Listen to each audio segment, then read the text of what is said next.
your legs are made of tissues, multiple tissues, whether it's skin or muscle or bone. All of them are alive. All of them need oxygen and nutrients. The way they get that is via blood.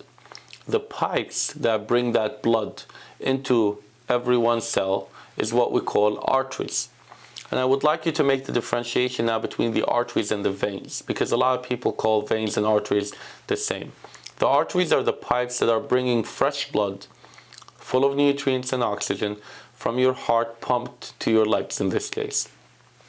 The veins is what the pipes that bring blood back, that has already, all the oxygen has been taken out and the nutrients, and now the blood is going back on a journey to the heart so that it would pump it to your gut to get more nutrients, to your lungs to get more oxygen. So here specifically we're talking about arteries, not veins. And those arteries with risk factors like your age, like hypertension, cholesterol, diabetes, smoking, sedentary lifestyle, and so on, can clog up from the inside. Usually that happens by way of cholesterol building on the inside of the arteries and narrowing the lumen down. And sometimes calcium would go into the walls, and the walls of the artery, instead of being rubbery, they would become more like a bone.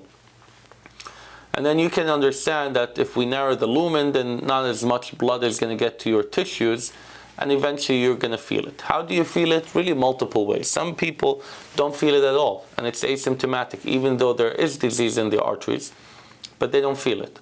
And at that level, we can manage the disease by giving you medications and addressing your risk factors to prevent the disease from progressing.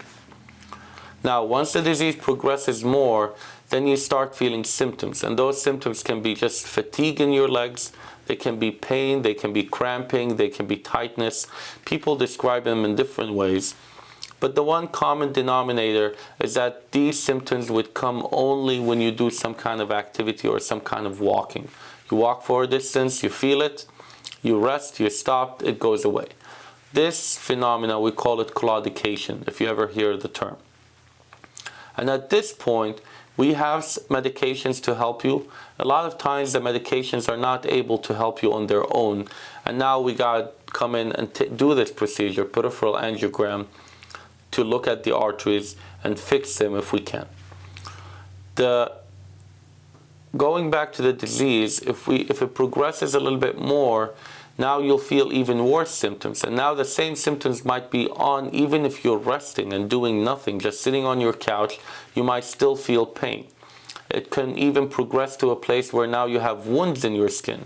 Or if you had a trauma, the skin is not healing. It takes a week or two or a month and it's still not healing. Or if you get an infection in your toe, it doesn't heal. And even if we give you antibiotics, the infection is still there. So when you have this constellation, this is an advanced disease at this point. And at this point, we will give you medications, but we still have to take you to the cath lab regardless and look at the arteries and fix them, with the main purpose of what we call limb salvage, meaning when you're at that level of disease, you are at risk of having the disease progress to a place where we need to do an amputation. And obviously nobody wants that, so that's why we go in and look, because we're not just trying to help you with the quality of your life and symptoms, we're also trying to prevent an amputation from happening.